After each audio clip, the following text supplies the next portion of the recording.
Good evening, listeners. Thank you so very much for staying with us. You're still live inside a Nationwide at 5. It's 20 minutes going up to 7 o'clock. We are inside the nation's business and we want to turn our attention to matters concerning education. Now, the Portfolio Minister, Favour Williams, has noted that plans to extend the school year are still on the table.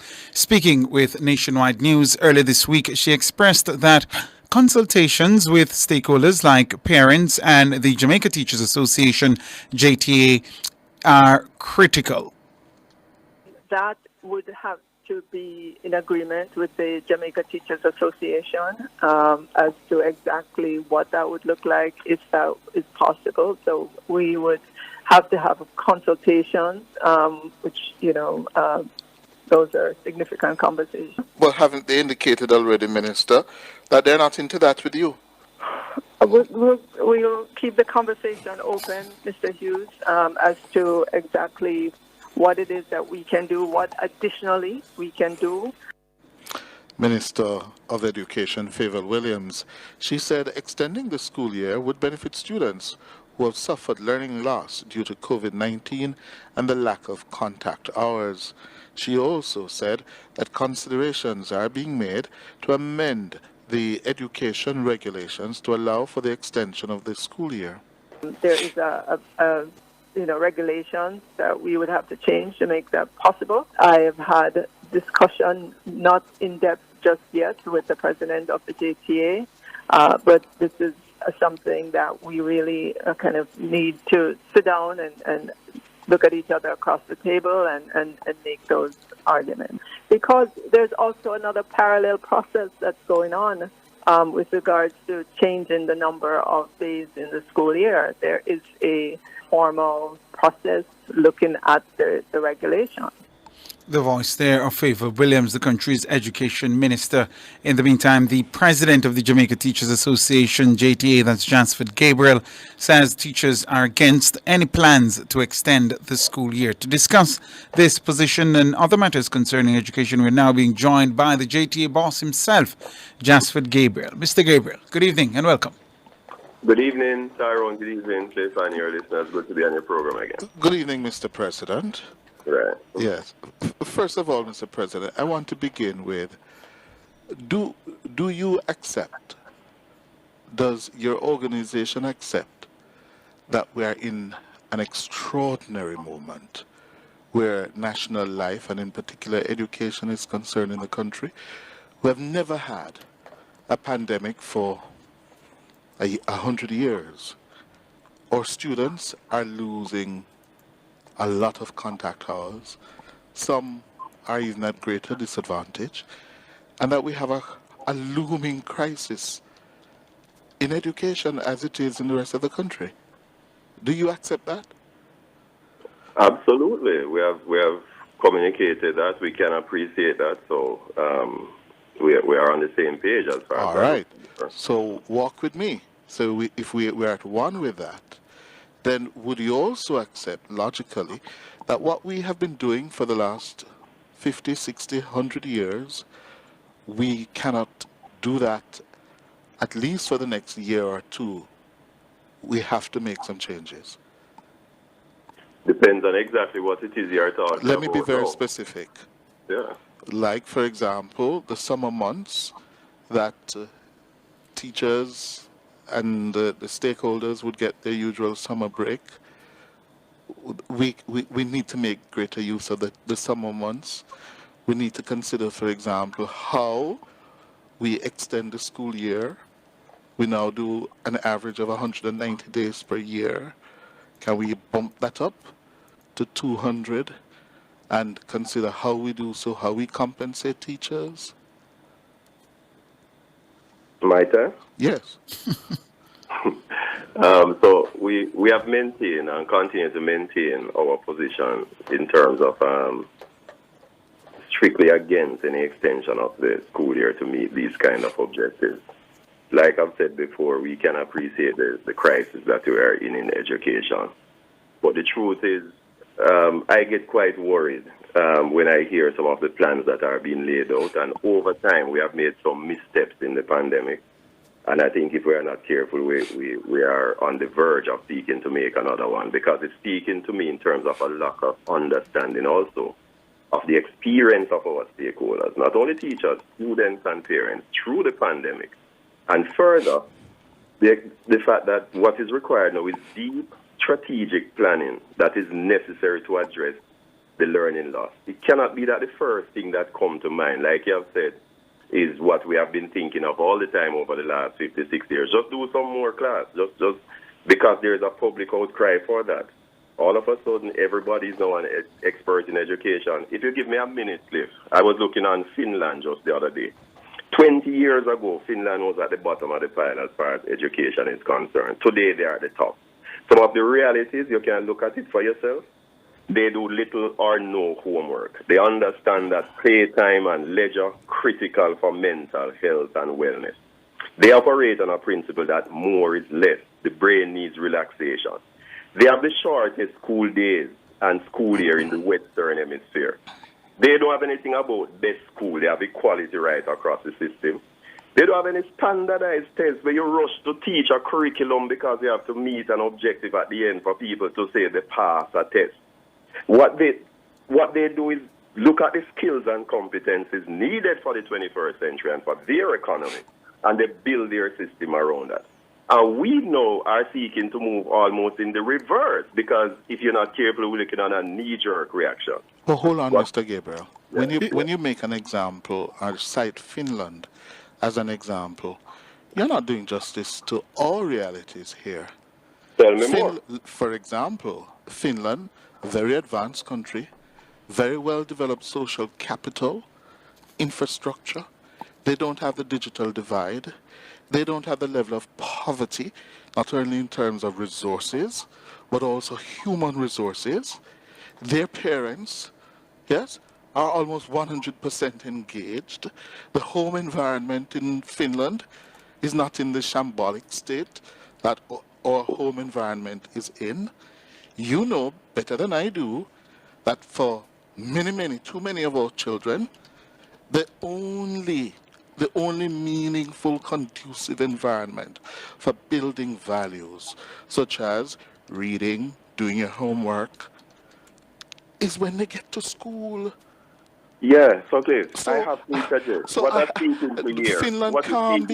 Finland is a role model for when you get to that stage of development, both financially, economically, and most importantly, socially. In short, you're not comparing apples and apples, is what Cliff is saying. But no, give me a chance. The fact is, if you look on the realities that they faced 20 odd years ago, they had some of the same challenges that we had. I'm speaking not to differences in terms of socioeconomic. I'm speaking to some principles that we must pay keen attention to. Those principles of like equality, principles of we are a highly tested and exam-driven society. I can tell you, if you take the curriculum and we were to have a good conversation surrounding that, you would realize that much of this stress and why we are pushing to have students back in the virtual space is to make sure that we can complete what we call a curriculum. Are we looking on the relevance to the 21st century?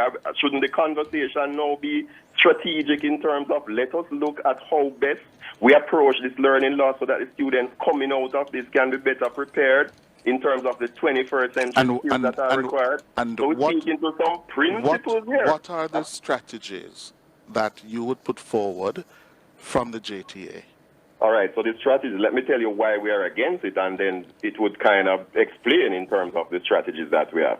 The truth is, since March 2020 to present, our teachers and students, well, teachers primarily, have not left the screen. Even when students get a break, it has been an intense period of training on the learning management systems, and so the holiday periods have been used for that.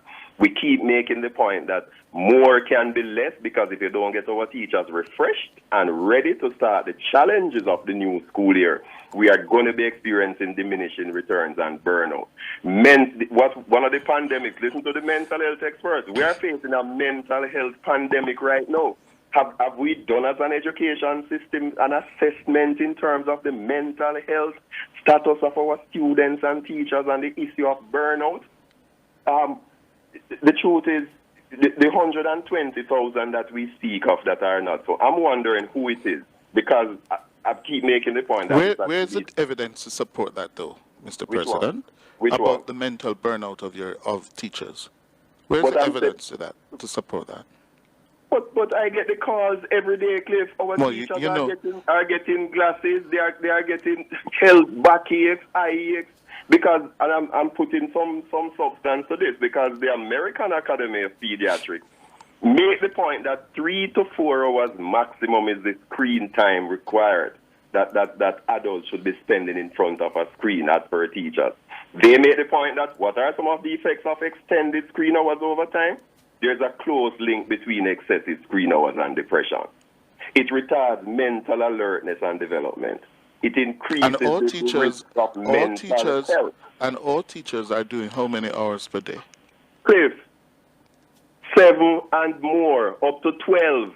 Teachers leave school and they are continuing with classes afterwards. We have asked the Ministry of Education from the get-go.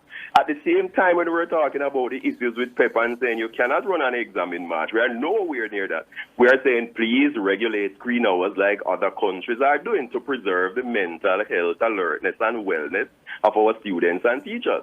We got the promise that something would come out in terms of guidance for that. That has not happened, and I'm making the point that we have to be careful because the teachers are not machines, they are human beings. You look on the tradition of summer school, for example. I come out of the belly of the school system. Cliff, students don't come to summer school. I don't know who is guiding this principle. Wait until PEP and CXEs pass and look at the attendance that's going to happen online or face-to-face. We are already seeing the teachers are telling us that they approach the end of the school year. Students are dropping off the online platform. It's the kind of culture that we have. I don't know how you're going to look the students that were not coming during regular time for face-to-face or online. I'm asking you, Antara, I wonder what strategies we're going to use to get them to come out to either face-to-face or online. That's where the ministry has to mobilize its troops to go find them. Mobilize, Cliff, and we had the mobile units going into communities and can't find the kids. That's why I'm saying what we must be talking about now to get value out of our education system is a strategic approach geared at What does that locating. mean? What does that mean in terms of practical effort? What does that mean? That's where we're going. Number one, we're talking about a strategic way to make sure that we locate all our students. We have a tradition of getting our students out September morning. How? You said the mobile unit's not finding them. So if the mobile unit's not finding them, how you propose to find them? But Cliff, it means that the mobile unit was to find the students for instructional purposes. Some of these kids are seeking not to be engaged. They don't have any interest in the process for a number of other reasons. And so now the partnership has to be between the schools and the parents and the communities. The kids are out there. But if it is that the intention is to get them so that they are going to go to summer school, they are going to seek to evade. It first has to be seeking to locate. That don't necessarily to the ministry. That doesn't necessarily follow, Mr. President. That doesn't necessarily follow. What doesn't follow, Cliff? That if you find them, they're going to seek to evade summer school. No. Let me jump in here. When you said them, are we still talking about the 120,000 that have not been online since March? And others who are online and are still suffering learning losses. So, Cliff, I'm making the point that, and I suggested I was going to, in the meeting with the minister, it's when September we are likely to have 90 to 100% of our students turning out for school. We should put our efforts into ensuring that we get maximum attendance there. We are okay and we are in for extra classes come September when you have the entire cohort. Also looking at the curriculum in terms of how we can seek to modify it to make it more relevant and to cut away some of the excesses that are there. Dealing with a group-based mastery approach so that even within the curriculum we can get greater value by using cooperative learning strategies and have the students who are more advanced helping those who need help along the way after we have done our diagnostic testing. And we need to sit down and work through these details very, very carefully. Critical to the outcome must be matching what we are teaching in school with the realities of the 21st century and the skills that are required. It's not like before the pandemic we had a system that was doing well. We were always failing. And so much of this is a knee-jerk reaction because it is all that we have known. It is an opportunity to take a very, very critical look at the way we are doing education, how we have structured the curriculum over time, how we have offered the subject, what is required in terms of time on task, both for teachers and students. It can't extend in the school year and the summer. What data is there to suggest that this will be impactful? How do we know it's going to be targeted and we're going to get people who we are targeting in But that's why. But is there data to suggest that it won't be impactful? Because what you're using now, you're raising largely anecdotal issues, Mr. Gabriel, to really hit out against the solutions being put on the table or possible solutions by the Education Ministry. The problem I'm having, and I think a number of well-thinking Jamaicans are having it as well, is the philosophical approach of the JTA. It seems as if the JTA is prepared to say no to anything that will require extra effort on the part of teachers. Absolutely. Let me finish. I give you an opportunity to respond to it. The ministry and the ministry says, let's do face-to-face. The JTA says no to face-to-face because teachers are concerned about being exposed to the coronavirus.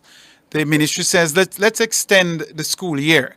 The JTA that previously said its teachers are concerned about contracting COVID-19, they are saying that teachers have already made plans to even travel overseas, and we're still in a pandemic. So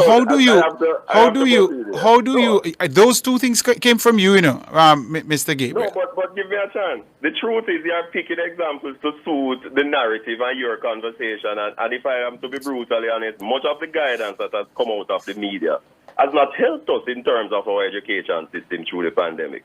I made a point in January that if we don't manage the rise in numbers, we look at the positivity rate heading up to the 40s. Students are super spreaders. If we don't do the right thing during that early February, mid-February period, we are going to be suffering the effects of that later on in the school year. I heard the Minister of Health recently making the point that he has to be careful in terms of the rollout of the number of students now, because researchers have shown the asymptomatic nature of the students, how they are super spreaders. And that's another case where we made a big blunder. I said to the minister, please do random testing in schools so that at least we can know exactly what situation we are working with and we can put in the necessary intervention. It's not possible to be sending out 200 and 1,000 students each day. You have not addressed the substantive point I raised, though, Mr. Gabriel. Without affecting the positivity rate. You haven't addressed the substantive point I made. Your organization put forward. I'm putting it in context. Right, and I want you to respond to it. So now that you've given the context, respond to it. How can you say, on the one hand, that teachers are concerned about contracting COVID-19, so we shouldn't have face-to-face, and then when the ministry says, okay, let's extend the school year, you say teachers want to travel overseas? I didn't even mention that as part of this discourse yet. I made the point that what you've not said that. You're saying strategic approach in terms of how we deal with treated with the learning loss. Is it because there's an outcry maybe from some quarters who say let's have longer days and more school that we figure is going to be the solution? If we are on the ground and we have said to you year after year in normal times, the heat factor in the classrooms, it's excruciating. The mindset of students. But look, what? Wait, what do you mean the heat factor? We've lived in the tropics forever, sir. I didn't get that. What do you mean the heat factor? Jamaica's been in the tropics forever. We weren't up in the North Pole somewhere previously. You're muffled. I'm saying we weren't up in the North Pole somewhere. We've been in the Caribbean for all this while. What do you mean the heat in the classroom is unbearable? But you're not supporting your point. We have never had summer schools. We have never had this before. So you're telling us now to go out in the heat of the summer. We have had summer schools, sir. Arrange, organize, mandatory. We have had summer schools, principally organized at the local level of schools. No, Cliff, I don't expect you to go there. That's sporadic and contextual. No, sir. And I can tell you now that summer school, the way it is being proposed, it's the students that are already committed, the ones that want to move either online or offline. So why don't we build on that? That will still be Why don't we build on that, Mr. President? Why don't we build on that? So, Cliff, the question is is this the best approach in terms of dealing with the... What is the best approach then? What is, because what I've not heard from you, Mr. JTA Boss, is what is specifically the JTA putting on the table to compensate for the learning loss that has been spawned by the COVID-19 pandemic? But I spent a good while speaking about... No, you spoke around the issues, and you spoke about does the ministry have any data to suggest that this might be impactful? Does the JT have any data to suggest that it won't be impactful? We're just arguing in the negative. It seems as if the JTA's position is to oppose the thing. I certainly have a stronger basis than you would propose. I would ask you, what data do you have to suggest that it will work? I put it in... No, you have said that. I know that you've said that. Historical context suggests that this is something that does not work. What historical context? What is the historical context, Mr. JTA Boss? Pardon me? What is the historical context? Where's the data that you're leaning on to make this point? But if I'm a school principal, I have many colleagues who have arranged from a school over time, year after so year. It's not academic, it's anecdotal. To come out even for free. And you have data, or is it anecdotal? You're making a case based on anecdote. What are you doing? I can find data. I can give you. You can find it, but you don't have it now, which means it's not data that is informing your position. Pardon me? You don't have the data right now. So that means, that suggests to us that it's not data that is informing your position. Your position is largely anecdotal. And you can't argue that we can't do it because the ministry doesn't have the data to suggest that it will work. Because you don't know that it won't work.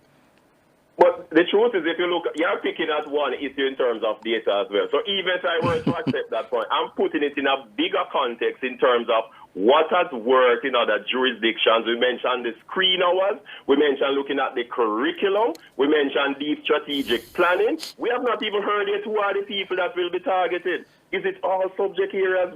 Is it which teachers will be? No, but that's what you sit at the table and iron out. But you must in principle agree to the move, and then you sit and you iron out the details. You're getting muffled. I'm not so sure. I'm going to ask our technical people to have a look at it. But I'm saying those details you iron out when you sit across the table from each other. No, it doesn't. But in principle, you need to agree that something needs to be done. And if the JT is saying you're saying ministry is saying let's extend the school year. You don't want to extend the school year because it might cut into your long summer break.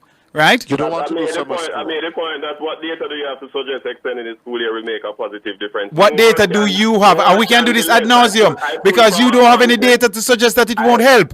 I pull from a context and you try to shoot it down to say you can't compare Finland. They were in tatters, and we gave you the science in terms of what works, in terms of mental health and wellness. And time on task, and I told you, as opposed to being exposed to the curriculum. And I told you, Finland they have the shortest number of days in the Western Hemisphere. And Finland is not Jamaica. It's not our reality. You can't. But if we're going to reason from that standpoint, we'll forever be in the quagmire. We have to look across the world at what works. No, you have to look at what they did to get where they are now. We won't adopt it wholesale, but there are some principles that are crucial, and that's why they came out of the gutter to be the top education. May I also tell you that Finland did not have a JTA, an adversarial union. Maybe they would have come out faster. Maybe they would have been out faster. Or they would have been stuck. That's also an option. They probably would have been stuck like the education ministry is stuck now. No, but the truth is, Cliff, one of the deep concerns I have as an educator, we have the best interest of all forever since. All right. I believe that what we are lacking is deep strategic thinking and planning. Put pandemic aside.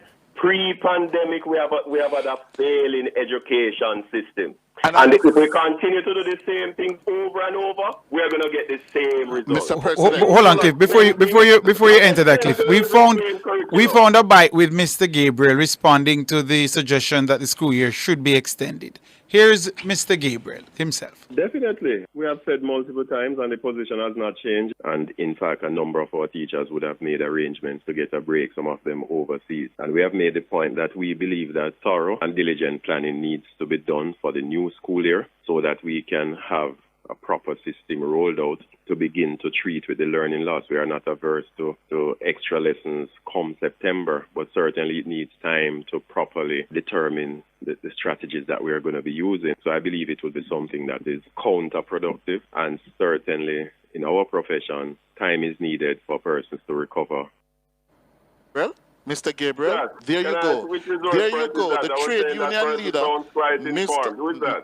Mr. Gabriel, you there, the trade union leader, you dare not go to your members and say, listen, we know you go overseas, yeah, every summer, yeah? Let us give Jamaica it this year. Let us spend the time in the classroom this year. Let us get the compensation, if there's compensation to be had, and help cut the losses that we have suffered, all children have suffered this year. You can resume your summer trips next year.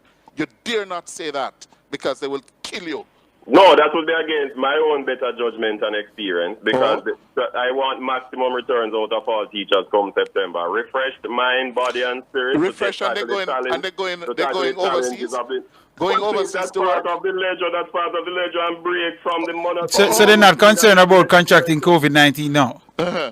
Pardon me? There's no concern about contracting COVID-19 by traveling.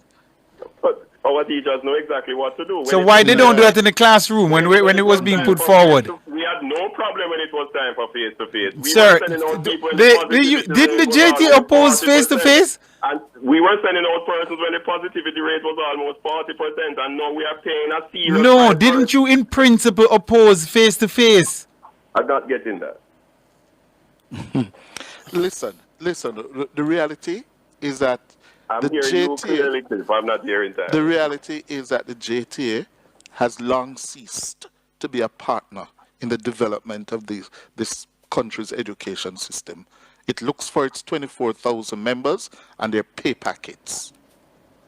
That's your opinion. And yes. You held firmly to that. Yes, for a number of years. And while you're doing that, we continue to lose our best minds to overseas people who find value out of our teachers and are advancing their own education system, because there's a strong anti-teacher sentiment in some quarters of our society, and so our education system will remain in the quagmire for a very long time. That sentiment, Mr. President, has been earned by the conduct and behavior of the JTA. Earned. That's a great exception to that, and I think that's unfair, unreasonable, and a statement that you should withdraw. I'm not withdrawing it. I'm not withdrawing it. I've been doing this for a long time, and I've seen it over the years. The JTA has long ceased to be a positive partner. I was on this same program in late January when I was being chastised for saying PEP cannot go on in March, because we haven't even approved the schools. We have to look about health, safety, wellness. We have to put in context the positivity rate. I am hearing now the Minister of Health saying the same thing I've been saying all along. Isn't it that we would have been in a better space? No, with better guidance was accepted. And so I don't understand what you mean. If the teachers are burnt out... It's not an indictment on you, Cliff is talking about the sum total of the contribution to the education sector, the posture of the JT over the years. It's not just about Jasford Gabriel as president. He's talking about over the years. Not even the minister and her team would deny this. They would never dare say that. They would never dare say that. Listen to me. I've heard an education minister say something that is absolutely on point. And when he was attacked by the JTA in public, he went back on what he said and suggested he was misquoted. And when I spoke with him, he said, I don't want to have a public fight with the JTA. There are politicians who don't want to earn you as an adversary. Yes, and that is not always best for education and advancing it in this country. That's the point Cliff is making. Let me see if I can unpack something. At this point in particular, this is highlighting one of the main concerns we have our union. Yes. When we took a census even among students and parents, they are not even in for summer school. They need the break. They need time away from what has been a grueling period of online instruction. How are you going to get alertness, mental alertness, and productivity come September if we are moving from the summer into the start of another school year and just keep going? I spoke about regulating screen hours like what is done in other jurisdictions. We didn't even respond to that. I spoke about what the American Academy of Pediatrics says about extended screen hours and the impact on adults and students. You decided to not even address that. All you're saying is that we're adversarial? Yes, you are. Well, that's your opinion. Yes, it is mine. And I We stand make by it. we make no apologies about remaining strident to look about the welfare of all our teachers, and we encourage the highest level of professionalism among all our teachers. Yeah. Let me ask you this, President Gabriel. How long is the summer break? Summer breaks we go off early in July and resume in September. July? You go off in July?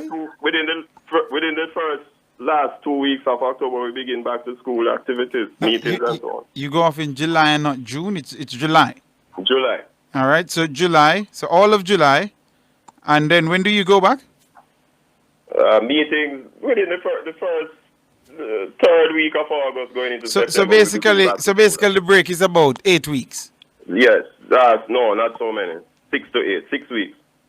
7 maximum. 6 to 8 weeks. And this is separate and apart from vacation days that are afforded to teachers, yes? Yeah, but vacation days afforded, you have to earn that over time. You have to work for extended periods and earn either 4 or 8 months, as the case might be. Right. But when you just join as a teacher, how long do you have to work to qualify for vacation? Any at all? 4 years. You have to work for 4 years to qualify for vacation? Yes. Cliff, you're in the 4 classroom. years? Is that how it works, Cliff? No, in my time. Right. No, sir, not after 4 years. To qualify For for vacation, Mr. Yes. President? You earn your vacation on the first anniversary yes. of your date of employment. Isn't that the way it works?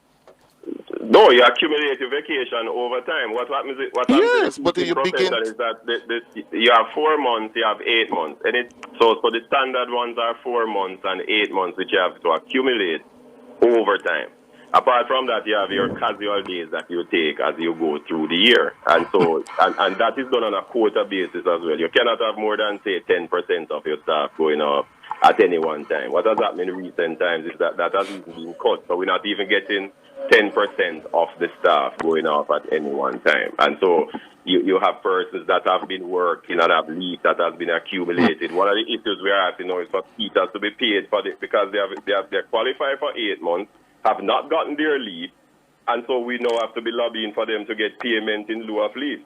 And so those are some of the stark realities that the teachers are facing on the ground. We want to be clear. So your suggestion, Mr. Gabriel, is that if someone is employed on January 2nd, 2021, when January 2nd, 2022 comes around, you're saying that person has not yet qualified for vacation leave? Not at all. Well, all right. So you have. He says 4 years. You're in somewhere in the region of maybe about 22. You don't even earn a full month leave after the first year. Yeah, well, no, man. We want to know how much you earn right after the first year. But it begins to accumulate at the anniversary of the first. Yes. I'm making the point that what is granted is 4 or 8 months. Well, look at only 4 or 8 months is granted. Right, unless it's a special type of leave like sick or an emergency. It's standard 4 or 8 months for vacation. So, all right. So after you work 4 years, you get 4 months. Or yeah, for some principals, I think 4 teachers 5, and you get 4 months. Or go ahead, Cliff. You know, one of the things that I've always remembered a former education minister saying, for every dollar this country spends in education, how much of that goes directly or indirectly to teachers versus students versus systems, modalities, methods of delivering content? Do you know, Mr. President? No, I wouldn't be able to give you that right now. Oh, you don't know? No, you can guide me here. Oh? But Cliff, what I can tell you... More than 75 cents in every dollar. But Cliff, you said this program is to inform and educate. We need to put things in context. Yes. The 2004 task force said that before 2014, we should be spending 220 billion Yes. on education to meet the needs across the system. Uh-huh. 7 years after that, we're not even spending half of that on education. And The way Davis report says And- that government in and and, what- of and itself of what is we spend, unable to fund Mr. education. Gabriel, And so they recommended cost sharing. and Mr. Gabriel, and of that which has been spent, how much goes to teachers? But you answered it. Exactly. But Cliff, if it's inadequate, even if it's 100%, No. It is how the system has been skewed over the years. At the policy level, it is the teachers who predominate, and I don't blame you for this. I blame the politicians. Cliff, I can't let you get away with that argument. It's very faulty. Oh? We have never made education a priority successive government. Look at the I didn't say Gentlemen, I didn't say that. we have to- I didn't say that. 30 billion this year. I said, Mr. President, in terms of decision making, policy making, parents are largely absent. Industry is absent. Other stakeholders in the country absent. The one stakeholder that is always present, teachers and their powerful trade union, the JTA, that politicians are afraid of. I give you the last word because we have to go now. We have I'm another so segment. sorry we have to go because... No, I know, but what I want to say is this. Even though I'm giving you the last word, we really should continue this conversation. I can't believe that we soon finish a conversation and at least you talk education, you know. Everybody's shying away because we are so hypocritical. We look on the placement system we have in the country where we send 80% of our students to schools all over the place that not doing nothing. And then we're talking about people failing and looking in the direction of teachers. And I listen to a response coming from the ministry to say that we have to get schools up to a certain level first. Are we suggesting that we have 80% of students going to schools that are not up to a certain level and that some students are too bright to go to those schools? What kind of foolishness is that? We'll have to continue this conversation, Mr. Gabriel. We'd love to engage you again. These are important matters. These are important matters, but we are out of time. Mr. President, I always enjoy your presence here. Indeed. Indeed. And we hope to have you. We hope to have you back because we want to continue the conversation to see how best we can find solutions, Mr. President. But thank you. I love that word. Thank you. solution. Thank So you we look so. forward. Thank you so But very you have much. to get with it, man. Be a partner. Thank you so